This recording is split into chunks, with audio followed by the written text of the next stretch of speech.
받고 잘 사는 거, 그게 제 바람 중에 하나입니다.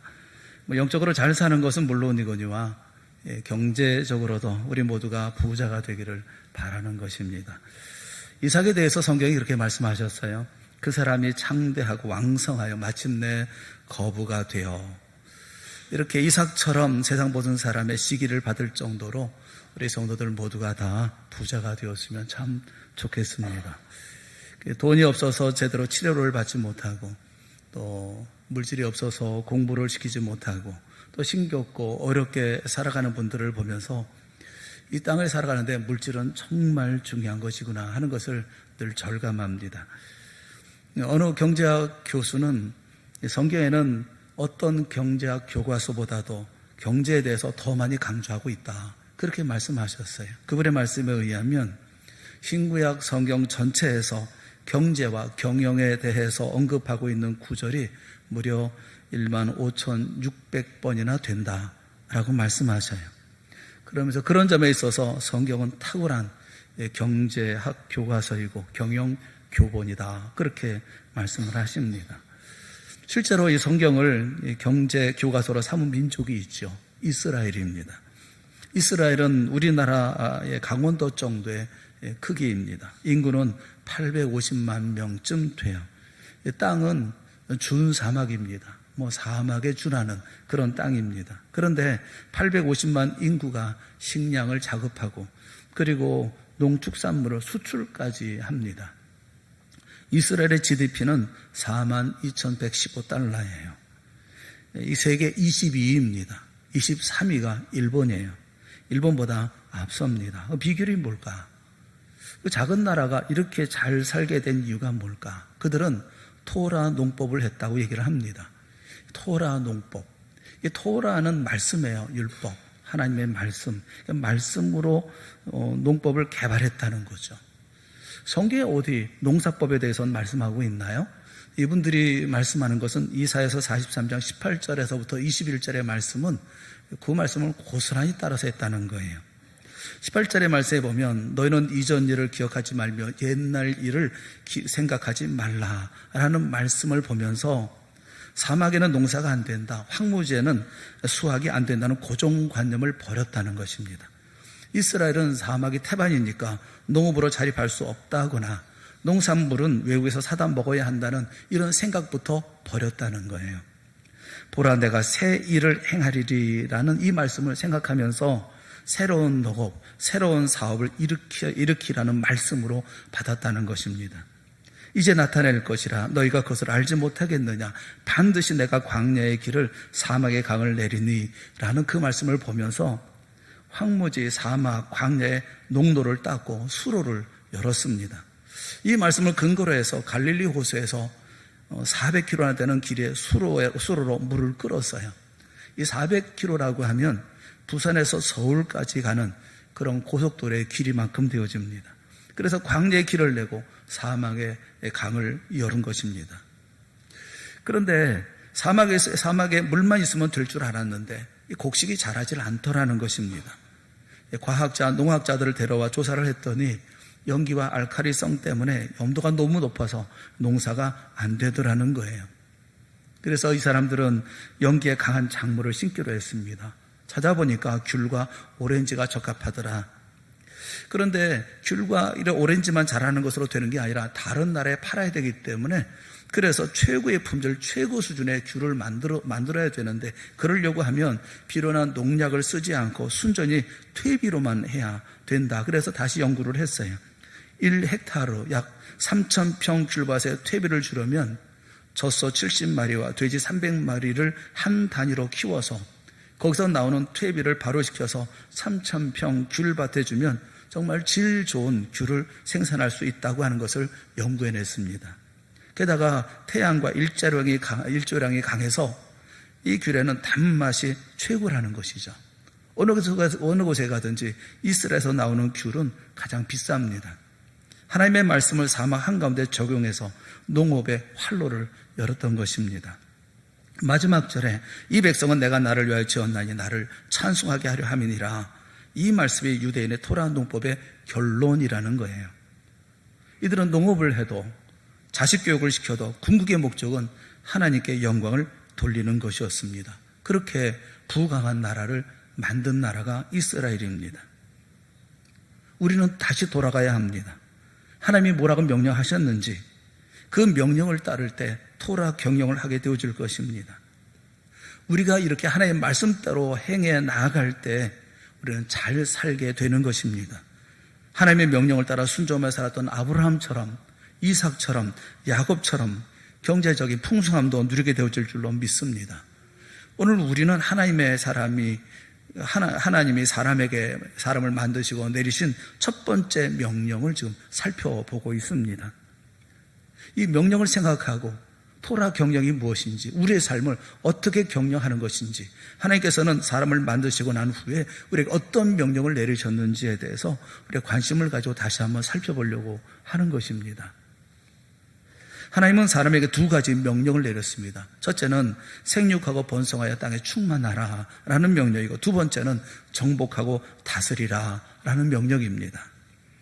첫 번째 명령이 생육하고 번성하여 땅에 충만하라 라는 명령을 하실 때 이르시되 라고 말씀하십니다. 이 말씀은 다른 피조물에게 주어진 명령과 다릅니다. 이 이르시되라는 말이 22절과 28절에 같이 나옵니다. 22절은 바다 생물과 바다 짐승과 모든 새에게 말씀하면서 이르시되 그랬는데 단어가 달라요. 여기 사용된 이르시되는 레몰이라는 단어예요. 레몰은 가로되, 가라사대 이런 말씀이에요. 반면에 사람을 향해서 얘기했던 28절에 이르시되는 오멜입니다. 그러니까 레몰과 오멜 달라요. 대상이 다름에 따라서 하나님께서 우리 성경은 똑같이 이르시되라고 얘기하고 있지만 원문은 달라요. 다르게 얘기하고 있어요. 그러니까 그 피조물들에 대해서 이 바다 짐승 모든 새들에 대해서 말씀하는 레몰이라는 것은 뭐냐면 대화를 나눈 게 아니라 그냥 말씀하신 거예요. 그냥 이렇게 하나님께서는 툭 던져두시 말씀하신 거예요. 그대로 들어야 되는 거예요.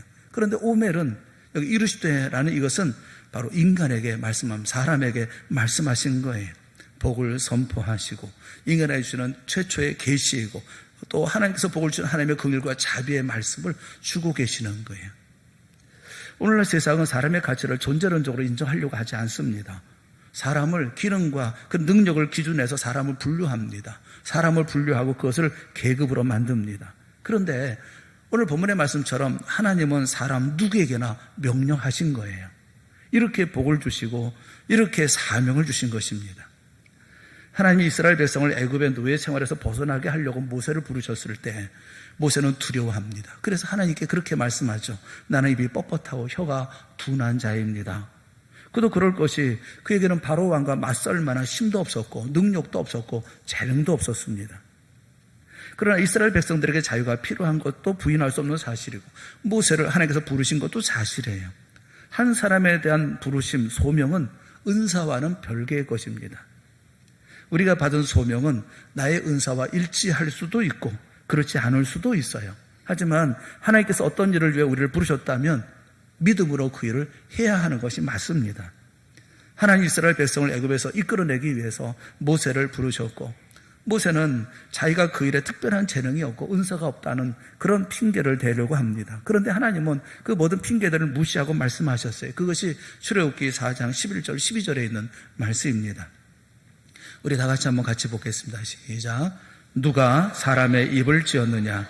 누가 말 못하는 자나 못 듣는 자나 눈 밝은 자나 맹인이 되게 하였느냐? 나 여호와가 아니냐? 이제 가라. 내가 내 입과 함께 있어서 할 말을 가르치리라. 중요한 것은 은사가 아니라 소명인 거예요.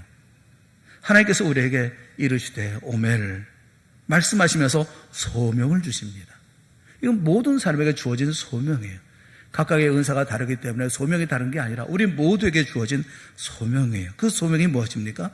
생육하고 번성하라 라는 것입니다. 생육하고 번성하라 라는 이 말씀 한마디로 얘기하면 결혼하여 가정을 이루라 라는 거예요. 여기서부터 시작하라. 생육하고 번성하는 데서부터 하나님의 소명을 이루라 말씀하고 계시는 거예요. 파라베 라바. 이 파라라는 말은 열매를 맺는다는 얘기고 라바라는 말은 많아진다는 거예요. 열매를 맺어서 많은 열매를 맺으라고 말씀하고 있는 거예요. 사랑하는 여러분 분명히 아세요? 인간의 출생은 타락의 결과가 아닙니다. 축복의 성취로서 나타난 거예요. 창세기 2장 24절 말씀해 보면 둘이 한 몸을 이룰지로다. 그렇게 말씀하고 있어요. 남자와 여자 둘이 한 몸을 이룰지로다. 칼빈은 본문을 해설하면서 이 말씀은 거룩하고 신성한 결혼의 전제를 둔 것이다 라고 말해요. 결혼은 창조 때 인간에게 주신 하나님의 복인 것입니다. 여호와 하나님이 아담에게서 취한 갈빗대로 여자를 만드셔요. 창세기 2장 22절 말씀에 보면 그 갈빗대로 여자를 만드시고, 여기 만들다는 말은 보통 일반적으로 하나님께서 창조하셨다는 말은 바라라는 말이에요. 만들었다라는 말은 아싸라는 말입니다. 그런데 여자를 만들었다 얘기할 때는 만들었다는 표현을 안 합니다. 건설했다는 바나라는 말을 써요. 하나님께서는 여자를 건설하십니다. 건축하십니다. 이렇게 만드셔요. 이건 하나님의 창조 행위를 가리키는 거예요. 아담은 하나님께서 주신 이 여인을 보면서 이는 내 뼈 중에 뼈, 내 살 중에 살이로다 라고 이런 시적인 고백을 하죠. 중요한 것은 이 두 사람에 대한 관계를 창세기 2장 24절은 이렇게 설명하고 있어요. 이러므로 남자가 부모를 떠나 그의 아내와 합하여 둘이 한 몸을 이룰지로다. 여기서부터 시작되어지는 거예요. 24절은 중요한 세 가지 동사가 있습니다. 첫 번째 동사는 떠나라는 거예요. 떠난다라는 것입니다. 남자는 그의 아버지와 어머니를 떠나는 거예요. 두 번째 중요한 동사는 합하다, 결합한다는 것입니다. 남자는 그의 아내와 결합합니다. 여기 여자와라고 말씀하지 않고 원문에 보면 그의 아내 안에서 합한다 이렇게 말씀하고 있어요. 이 결합한다는 히브리어는 따바크라는 말인데 이건 강력 접착제로 붙이는 것처럼 아주 찰싹 달라붙어 있는, 아주 딱 붙어서 뗄 수 없는, 그래서 아내와 남편, 남자와 여자와의 강한 결합을 말씀하고 있어요. 이렇게 합하고, 세 번째 동사는 있다라는 거예요. 이룰지로다라는 있다, 하야 동사예요. 이 존재를 나타내는 동사입니다. 개역서 개정에는 한 몸을 이룰지로다라고 말씀하고 있는데 원문적인 표현을 보면 한 몸으로 있어라라는 표현이에요. 그러니까 남자와 여자는 한 몸으로 존재하는 한 부부, 한 가정, 이것에서부터 시작된다고 말씀하고 있는 거예요. 그래서 24절은 아담과 하와에 대한 결혼 선언이면서 동시에 뒤따라오는 모든 인류를 향한 결혼 선언이에요. 결혼은 둘이 한 집에서 사는 게 아니라 둘이 한 몸으로 존재하는 것입니다. 돕는 배필이라고 하는 것은 서로 마주보아 돕는 사람을 가리켜 말씀하고 있어요. 하나님은 결혼 선언을 통해서 서로 돕는 자로서 그 역할을 넘어서 한 몸을 이룬 공동체로 하나로서 이루어야 함을 가르치고 계시는 것입니다. 여기서부터 하나님의 사역을 이루고, 여기서부터 하나님의 복을 나누는 삶을 살고 복된 삶을 살아가는 거예요. 고대 사회는 물론 현대 사회도 물론 마찬가지지만 서로 물고 물려는 약육강식의 사회 구조를 이루고 있어요. 서로 지배하고자 하는 그런 욕망 때문에 개인이든 공동체든 서로 돕는 자의 역할이 아니라 지배하고 군림하고 하는 이런 속에서 그 영역을 넓히려고 하는 것이 오늘날의 세상입니다. 이런 사회 구조 속에 있는 우리에게 하나님께서는 본래 모습이 어떤 것이다 라고 말씀하고 있느냐 하면 서로 돕는 자로, 심지어는 하나가 된 자로서 있어야 될 것을 말씀하고 있어요. 그렇게 생육하고 번성하라 라고 말씀하고 있는 것입니다. 이 생육과 번성은 건강한 가정에서부터 시작되어지는 거예요. 여러분, 가정을 중요하게 여기세요. 부부를 소중하게 여기세요. 건강한 가정을 만드시고 건강한 부부를 만드세요. 하나님의 복은 거기서도 시작되어지는 거예요. 가정을 모든 복이 시작되는 것으로 여겨야 된다라는 것입니다. 하나님께서는 생육하고 번성하라 라고 말씀하시면서 동시에 땅에 충만하라 그렇게 말씀하셔요. 땅에 충만하라는 이 말씀은 개척정신을 가지라는 거예요. 밀레오에타 하레츠라고 하는 땅을 채우라라는 말씀입니다. 개발의지를 가지고 개척정신을 가지라고 말씀하고 있어요. 에베소 1장 23절에 보면 이 충만에 대한 말씀을 합니다. 에베소서 1장 23절에 보면 교회는 그의 몸이니 만물 안에서 만물을 충만하게 하시는 자의 충만함이니라 라고 말씀하고 있어요. 땅에 충만하라라는 그 말씀은 오늘날 예수 그리스도 우리 주님으로 충만한 이들이 이 세상을 향해서 이 개척 정신을 가지고 세상을 충만하게 하라라고 명령하고 계시는 거예요. 다시 말하면 하나님으로 충만한 세상을 만들라라는 명령인 것입니다. 둘이 하나가 되어서 생육하고 번성하는 삶 속에서 이제 개척하는 마음을 가지고 미래를 향해서 나아가 이 모든 것들을 하나님으로 가득 채워나가는 충만한 삶을 살아가는, 만물 안에 충만하게 하시는 자의 충만함을 이루는 그 교회가 나아가 교회를 만들어 나가는 모습이 있을 것을 말씀하고 있는 거죠. 그 한국 특파원을 지낸 다니엘 투도라고 하는 분이 한국의 모습, 한국인의 모습을 담아낸 책을 썼어요. 그 책 제목이 뭐냐면 기적을 이룬 나라, 기쁨을 잃은 나라. 기적을 이룬 나라, 기쁨을 잃은 나라. 여러분, 기적은 기쁨이에요. 가나안 혼인잔치에서 물이 포도주로 바뀌었을 때 기쁩니다. 소중한 가족이 죽은 지 나흘이나 지났는데 살아났을 때 그건 환희예요. 전혀 불가능해 보이는 물 위를 베드로가 걸었을 때 그는 놀라움이에요. 그 물고기 몇 마리와 보리떡 몇 개로 수많은 사람이 먹고도 몇 바늘씩 남았을 때 그건 기쁨이에요. 기적은 기쁨입니다. 그런데 우리나라는 기적이 기쁘지 않고 기적은 다만 힘이 들 뿐이라고 말들 하더라라는 거예요. 이분의 얘기는. 한 정신과 의사는 헝가리, 일본, 우리나라에 공통점이 있는데 그 공통점이 뭐냐면 방황이 허락되지 않는 사회라는 것입니다. 그리고 이 세 나라에 또 한 가지 공통점이 있는데 그것은 바로 높은 자살률이라는 거예요. 대학 진학과 취업과 결혼과 출산, 내 집 마련, 이런 일련의 과정을 정년기라고 하는 데드라인에 맞춰서 완수해야 되고 이를 위해서 잠깐의 방황조차 용납하지 않는 사회, 그게 우리나라 사회라는 것입니다. 자칫 시간을 놓치면 실망하는 부모님과 실패자로 규정짓는 수군거림과 사회적 고립에서 벗어날 수가 없다는 거예요. 글들을 보다 보니까 그런 내용이 있어요. 나라별 중산층의 기준이 있더라고요. 여러분은 어느 정도의 삶을 살고 계십니까? 우리 모두는 중산층이라고 그러잖아요.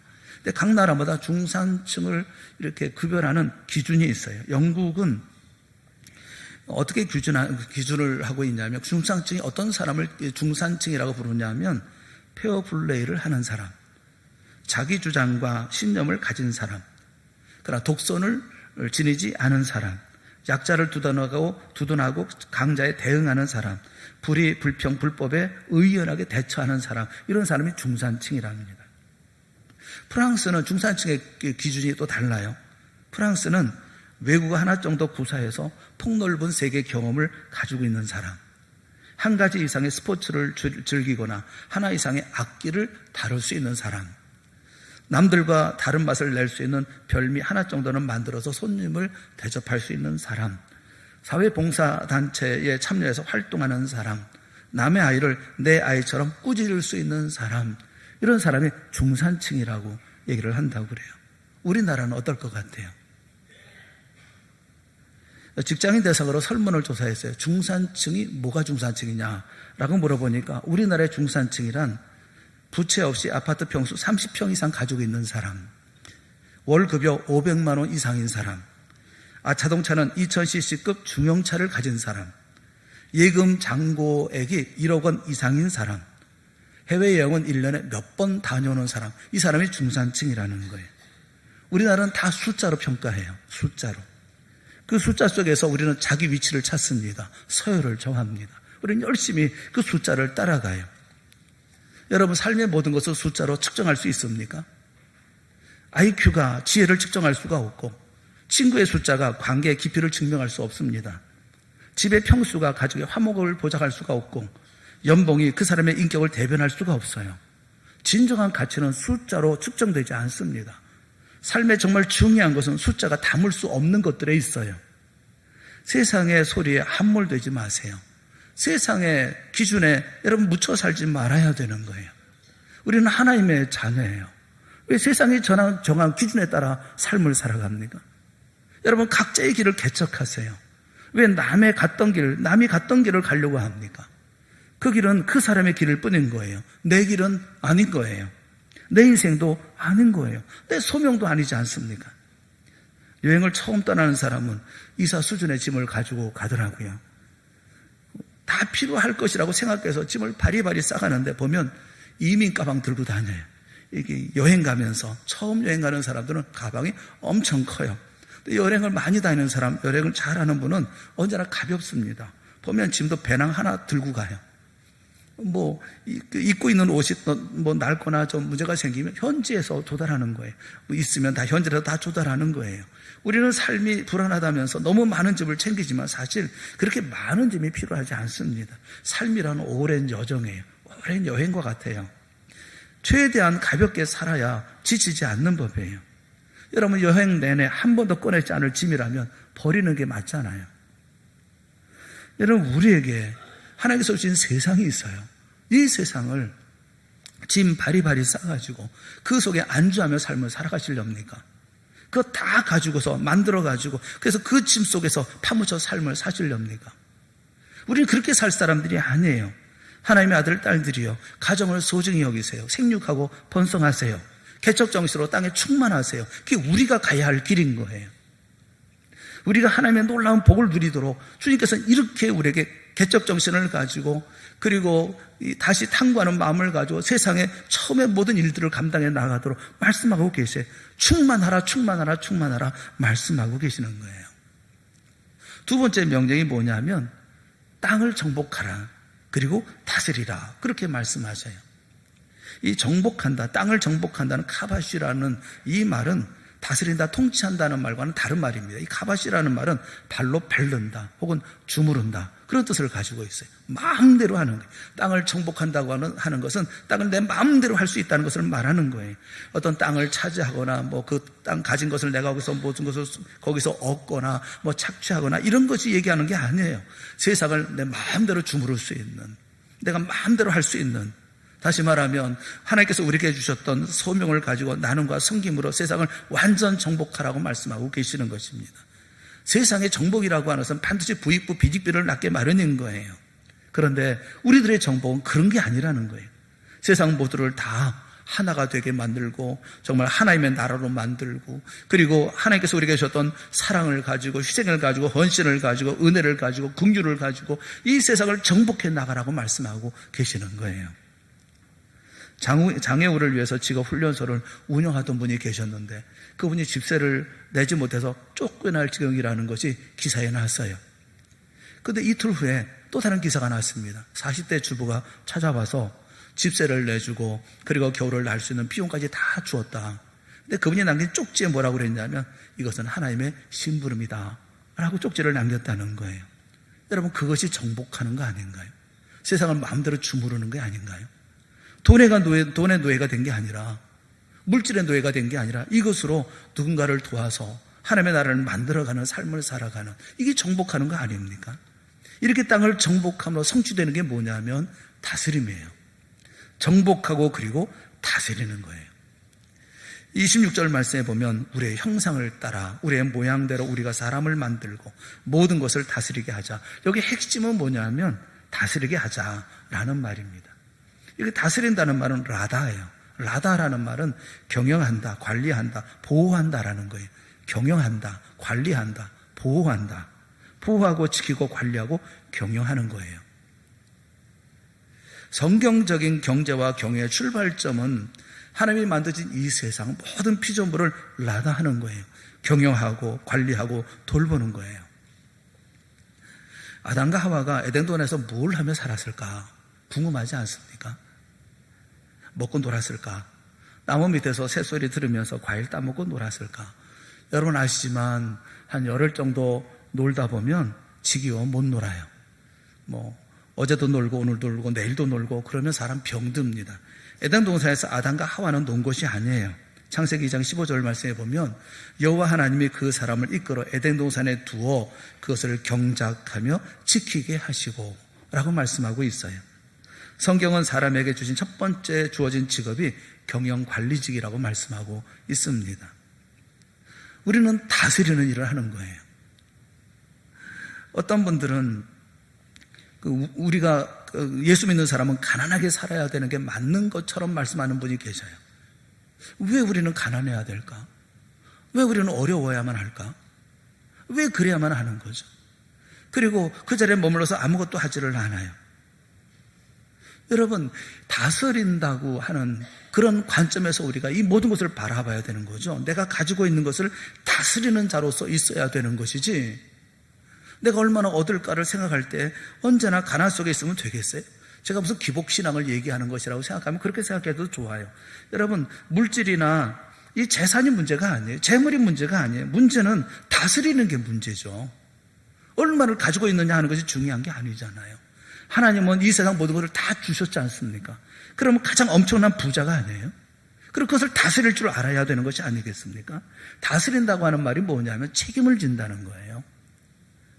다스리는 자는 그가 누리는 만큼 책임을 져야 하는 것입니다. 돈이 많다면 돈이 많은 만큼 자유가 많은 거예요. 그리고 그만큼 돈을 다스릴 책임이 있는 거예요. 지식이 있다면 있는 만큼 자유한 것입니다. 그리고 그 지식이 있는 만큼 그 지식을 가지고 하나님의 일을 해야만 하는 것입니다.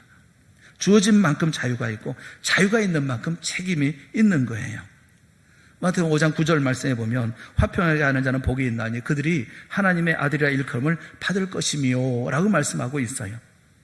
자신이 가진 모든 것을 가지고 화평하게 하는 자는 무엇으로 화평하게 합니까? 자신이 가지고 있는 모든 것을 가지고 화평을 이루고 화평을 만드는 사람, 그가 하나님의 아들이다 라고 말씀하고 계셔요. 우리 조상 아담이 범죄한 후에 하나님이 너 왜 먹지 말라고 한 나무의 열매를 먹었느냐 라고 물으실 때 뭐라고 대답합니까? 하나님이 내게 주신 이 여자가 먹으라고 해서 먹었나이다. 가정을 다스려야 할 남자의 대답이 이랬어야 되겠습니까? 하나님 죄송합니다. 하나님이 제게 주신 아내를 잘못 다스려서 이런 결과가 왔으니 책임은 제가 지겠습니다. 이렇게 아담이 대답했다고 한다면 역사는 달라지지 않았을까 싶어요. 책임질 줄 모르는 남자는 믿을 만한 사람이 되지 못합니다. 여자도 마찬가지예요. 왜 먹었느냐라고 물으셨을 때 뱀이 먹으라고 해서, 다스림의 권세를 버리고 변명하는 순간 자기의 소중한 권리를 잃어버리는 거예요. 잠언 16장 32절 말씀에 보면 노하기를 더디하는 자는 용사보다 낫고 자기의 마음을 다스리는 자는 성을 빼앗는 자보다 나으니라 말씀하고 계셔요. 자기 마음을 다스리는 자, 다스림이 얼마나 중요한지 여러분이 아셔야 돼요. 마음도 지혜도 가정도 사회도 건강도 물질도 다스리는 거예요. 그래서 다스린다는 것은 주인의식을 갖는다는 것입니다. 누구지 책임지는 사람이 주인이에요. 남편이 책임지면 남편이 주인이고 아내가 책임지면 아내가 주인이에요. 모든 것은 하나님의 것이고 하나님의 것은 우리의 것입니다. 이 모든 것에 대해서 주인의식을 가지고 대하는 것, 그게 바로 우리가 삶을 사는 하나님의 자녀들의 모습인 거예요. 옛 어른들의 말씀을 들으면 예전에 시골에 눈이 많이 오면 산에서 짐승들이 내려온대요. 먹을 것이 없어가지고 산에서 다 내려온답니다. 토끼도 내려오고 노루도 내려오고 꿩도 내려오고, 그러면 사람들은 그 내려오는 것을 보면서 올무를 놓는다는 거예요.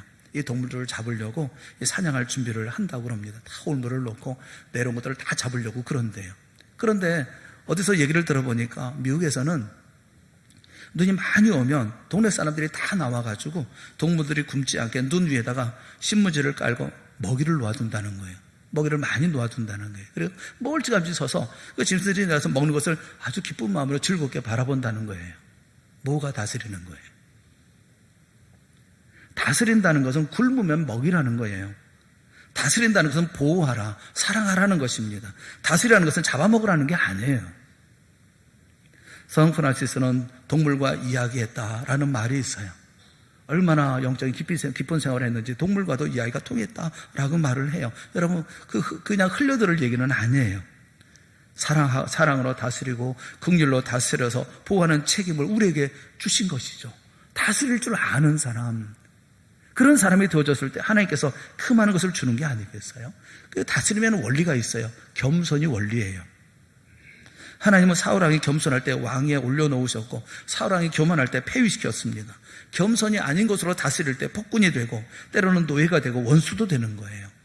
겸손의 힘으로 다스리고 진실의 능력으로 다스리고 순종함으로 순전함으로 다스릴 수 있을 때 바른 관계가 이루어질 수가 있는 거죠. 저는 여러분 모두가 거부가 되기를 바라요. 여러분 모두가 충분한 부자들이 되어졌으면 좋겠어요. 잘 살았으면 좋겠어요. 떵떵거리고 살았으면 좋겠어요. 그런데 그걸 잘 다스릴 여러분이 되어질 수 있기를 주님의 이름으로 축원합니다. 내 책임 다른 사람에게 돌리지 마세요. 내 책임 내 가지고 다른 사람의 책임까지 내 가지는 주인의식을 가지고 이 세상에 대한 주인의식을 가지고 겸손으로 자기를 다스리고 믿음으로 죄를 다스리고 사랑으로 만물을 다스릴 때 거기 평화가 있고 하나님의 약속하신 놀라운 복이 임하는 것이 아니겠습니까? 중세 철학에서 근대 철학으로 넘어오는 분기점에 데카르트라는 사람이 있습니다. 데카르트는 아주 유명한 말을 했어요. 이 사람이 군 병영에서 보초를 서다가 갑자기 생각이 났습니다. 생각난 그 말이 기록되어져 있는 말씀이에요. 코기토 에르고 숨. 나는 생각한다. 고로 나는 존재한다. 라틴어예요. 나는 생각한다. 이 말이 근대 철학의 시작이 되었습니다. 그런데 그러고 난 후에 1차 세전, 2차 세계대전이 일어났어요. 세상이 엉망이 됐습니다. 당시 독일의 유명한 실존주의 신학자인 볼트만이라는 분이 계셔요. 볼트만이라는 분이 이것을 생각하면서 그게 아니구나. 데카르트가 잘못 알았다. 그리고 인간의 머리에 무슨 좋은 생각이 나겠나. 원래 타락한 존재에서 무슨 나올 만한 것이 무슨 좋은 것이 있겠나 하는 생각을 하면서 이 말을 수정했어요. 코기토 에르고숨, 나는 생각한다. 고로 나는 존재한다. 라는 말을 고쳤어요. 코기투루 에르고숨 이렇게 바꿨어요. 코기투루라는 말이 뭐냐면 생각하는 건데 이건 수동태입니다. 생각되어진다는 거예요. 하나님에 의해서 우리 인간은 생각되어지는 거다. 생각하는 것이다. 라는 거예요. 하나님 우리를 생각해 주니까 우리는 존재하는 거다. 내가 생각해서 내가 존재하는 게 아니고 하나님이 생각해 줘서 내가 존재하는 거다. 하나님이 있어 내가 있는 것이다. 시편 8편 6절 말씀에 보면 주의 손으로 만드신 것을 다스리게 하시고 만물을 그의 발 아래 두셨으니 주의 손으로 만드신 것을 다스리게 하시고 내게 다스리게 하시고 만물을 발 아래 두셨으니 시편 8편 7절 8절 말씀에 보면 곧 모든 소와 양과 들짐승이며 공중의 새와 바다의 물고기와 바닷길에 다니는 것인데이다. 9절 여호와 우리 주여 주의 이름이 온 땅에 어찌 그리 아름다운지요. 부족하고 허물 많은 우리를 하나님이 생각해 주시고 인정해 주시고 우리에게 관을 씌워 주셔서 모든 물질 모든 것들을 나다 하는 경영 관리하는 직책을 주셨어요. 누가 주셨습니까? 하나님이 주셨어요. 감사한 것은 이 명령을 수행할 수 있는 능력을 주셨다는 거예요. 29절 말씀에 보면 보라라는 말이 있어요. 시작이 히네라는 말에 보라 내가 주었도다 나타티 이 말은 완료형입니다. 이미 주신 사실에 대해서 하나님께서 은혜로운 섭리를 강조하고 있어요. 채소와 열매 맺는 모든 나무를 먹을거리로 주었다. 그렇게 말씀하고 있어요. 이를 칼빈은 이렇게 얘기합니다. 보라 내가 너희를 짓기도 전에 이미 필요한 양식을 마련해 놓았다. 너희가 창조되기 전에 너희를 위해 모든 것을 마련해 놓았다. 이렇게 놓았던 것처럼 너희에 대한 배려는 장래에도 이와 같이 계속될 것이다. 그러므로 너희가 이 모든 일을 다스리는 일을 감당하는데 염려하지 말라. 그렇게 얘기를 하고 있어요. 사도 바울은 에베소 1장 18절 말씀에 보면 하나님 앞에 간절하게 간구하는 기도가 있다라고 얘기하면서 너희 마음의 눈을 밝히사 그의 부르심의 소망이 무엇이며 성도 안에서 그 기업의 영광의 풍성함이 무엇인지 너희가 알기를 원한다.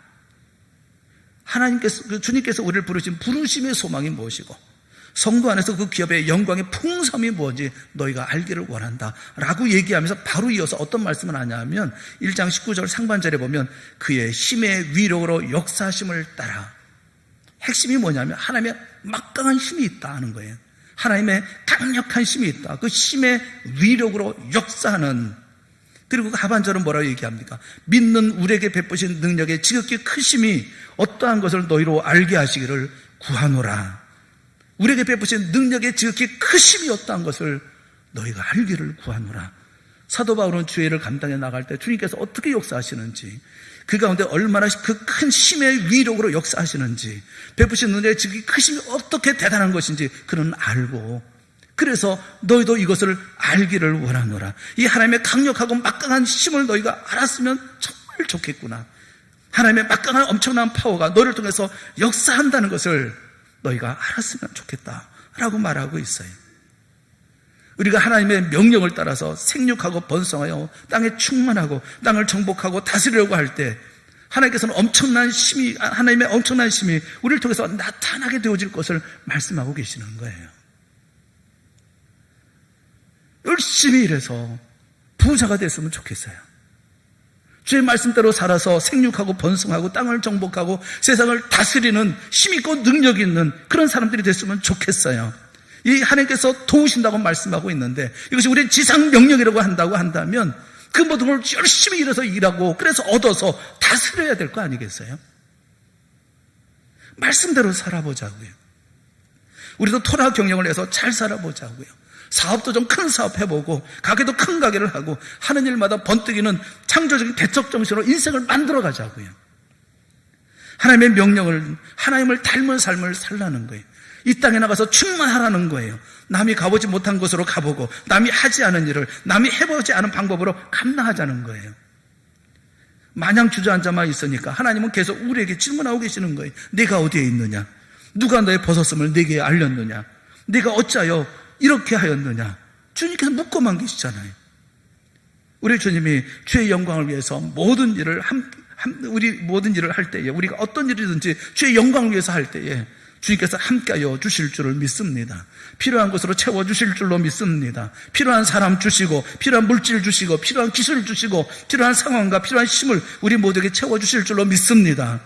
여러분, 하나님께서 우리에게 명령하신 것은 최초의 명령, 이와 같은 명령이에요. 구원받은 사람은 회복된 삶을 살아야 되는 거예요. 세상 앞에서 비굴하게 굴지 말고 비틀비틀 시청거리며 살지 말고 주님께서 우리에게 말씀하신 이 일을 이루어야 되잖아요. 이 세상을 정복해 나가고 이 세상을 다스려 나가는 삶이 되어줘야 되잖아요. 경제적으로도 그렇고 영적으로도 그렇고 세상 안에 도덕적으로도 그렇고 모든 면에 있어서 우위에서 주 역사를 만들어가는 사람들이 되어줘야 되지 않습니까? 하나님 명령대로 사세요. 그러면 하나님께서 여러분들과 함께하여 주실 것이고 이처럼 놀라운 능력으로 채워주실 줄로 믿습니다. 안 된다 하지 마세요. 하나님 말씀대로 살아보세요. 주여, 내가 주의 말씀대로 삽니다. 주의 말씀대로 사니 주여 도와주시옵소서. 그리고 주의 역사를 이룰 수 있도록 다스리게 하여 주시옵소서.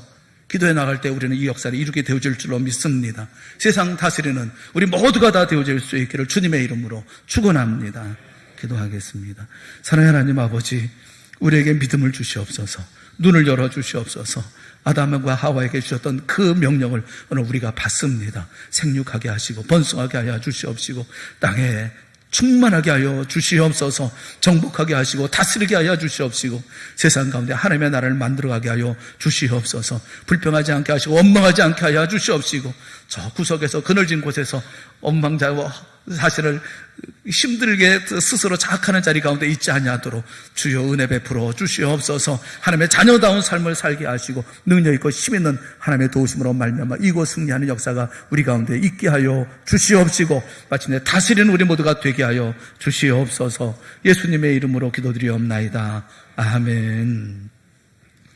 우리 다 같이 자리에서 일어나셔서 우리